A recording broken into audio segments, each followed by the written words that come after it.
आज की कहानी है गौरैया और बंदर। एक बार की बात है, एक जंगल के किसी घने पेड़ पर एक गौरैया का जोधा रहता था। वो उस पेड़ पर अपना घोंसला बनाकर गुजर बसर करते थे। दोनों खुशी खुशी अपना जीवन बीता रहे थे। फिर आया सर्दियों का मौसम।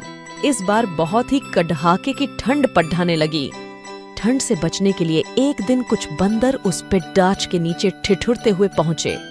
तेज ठंडी हवाओं से सभी बंदर कांप रहे थे और बहुत ही परेशान थे।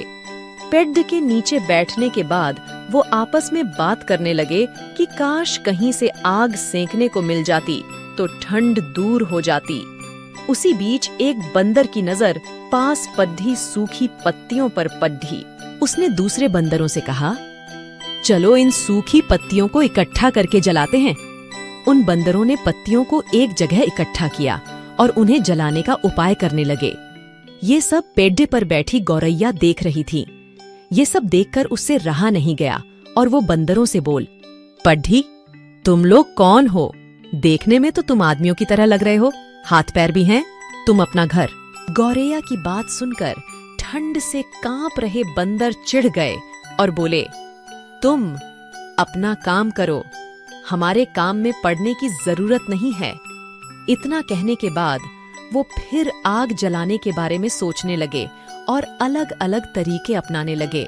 इतने में बंदरों की नजर एक जुगनू पर पड़ी। वो चिल्लाने लगा, देखो ऊपर हवा में चिंगारी है, इसे पकड़कर आग जलाते हैं। ये सुनते ही सारे बंदर उसे पकड़ने के लिए अलग अलग तरीके अपनाने लगे। ये देख चिड़िया फिर बोल पड़ी, ये जुगनू है, इससे आग नहीं सुलगेगी। तुम लोग 2 पत्थरों को घिसकर आग जला सकते हो। बंदरों ने चिड़िया की बात को अनसुना कर दिया।